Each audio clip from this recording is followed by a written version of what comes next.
जब एक हिंदू किसी को नमस्ते करता है तो वो इंसान को नहीं कर रहा, वो उसके अंदर बैठे हुए परमात्मा को देख के कहता है कि नमस्ते, मैं तुम्हारे आगे झुकता हूँ। और वो कि हिंदू लोग कहते हैं नमस्ते। नमस्ते का लफ्ज किधर से आता है आपको शायद पता होगा। नमस्ते आता है इदम नममे से। इदम नममे मतलब मैं आपके सामने झुकता हूं, मैं आपकी इबादत करता हूं, बराबर। इदम नममे आप कहना चाहते मैं आपके अंदर ईश्वर की इबादत करता हूं। मिसाल के तौर पे वो आदमी चोर है, वो गलत काम कर रहा है, बलात्कार कर रहा है, आप उसको ईश्वर बोलेंगे? आप ईश्वर को इतना घटिया समझ गए? वो बलात्कार करने वाले इंसान को बोलते आप ईश्वर है। इससे भाईचारगी बढ़ेगी नहीं घटेगी। वो बलात्कार करने वाले को, वो चोर को, वो डाकू को मैं ईश्वर मान रहा हूं, उसके सामने झुक रहा हूं। अल्लाह को क्यों गाली दे रहे, ईश्वर को क्यों गाली दे रहे, खुदा को क्यों गाली दे रहे? इस्लाम में, इस्लाम की भी आपने मिसाल दी, इस्लाम में हम कहते अस्सलामु अलैकुम। अल्लाह ताला से फरमाते इस इंसान पे सलामती दे। चाहे वो अच्छा इंसान है तो भी सलामती देने की बात अच्छी है, चाहे वो चोर या डाकू हो। मैं बोलूंगा अस्सलामु अलैकुम, मैं कह रहा हूं या अल्लाह, या रब, या खुदा, या ईश्वर, या भगवान, इस डाकू पे रहमत फरमा। कुछ बुरी बात है ना? मैं अल्लाह को गाली दे रहा हूं, उसके लिए दुआ दे रहा हूं कि तू गलत काम छोड़ और सही रास्ते पे आ। अगर मैं उसको खुदा मानूंगा तो खुश हो जाएगा, वो और चोरी करेगा, वो और बलात्कार करेगा। कोई भी धर्म में ही नहीं सिखाता। ये धर्म के मानने वाले अपनी खुद की इजाज करते हैं, इसे कहते हैं इनोवेशन, बिदात। जिस तरीके से खुदा ने सिखाया है कि उसकी इबादत करे, उसी तरीके से हमें करना चाहिए। तब्दीली लाएंगे, हम समझ रहे हैं कि भाईचारा बढ़ेगा, भाईचारा नहीं बढ़ेगा, भाईचारा घटेगा।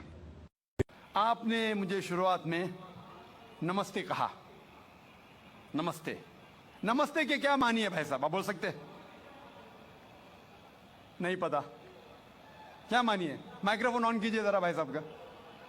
नमस्ते मतलब मैं सर झुका के मैं आपको नमन करता हूँ। हाँ, सर झुका के आप मुझे नमन करता हूँ। नमन करता हूँ, सर झुका के। सर झुका के मुझे नमन करना शिर्क है, हराम है, प्रोहिबिटेड है। आप मेरे सामने भी सर नहीं झुका सकते, चाहे आप मुझसे मोहब्बत करते हैं, चाहे आप मेरी इज्जत करते हैं, फिर भी आप मेरे सामने सर नहीं झुका सकते। सर झुकाना चाहिए तो सिर्फ खुदा के सामने, अल्लाह के सामने, और मैं खुदा नहीं हूं।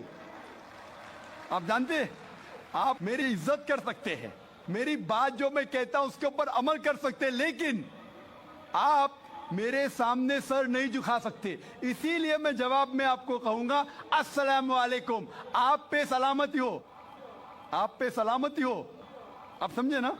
मैं आपके सामने झुक नहीं सकता हूं। ये सिर झुकेगा तो सिर्फ अल्लाह के सामने, सिर्फ खुदा के सामने।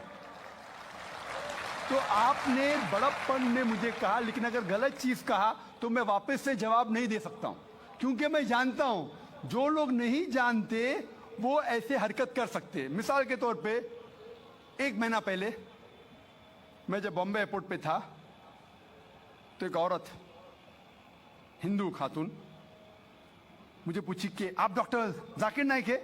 आयु डॉक्टर जाकिर नाइक? मैंने कहा जी।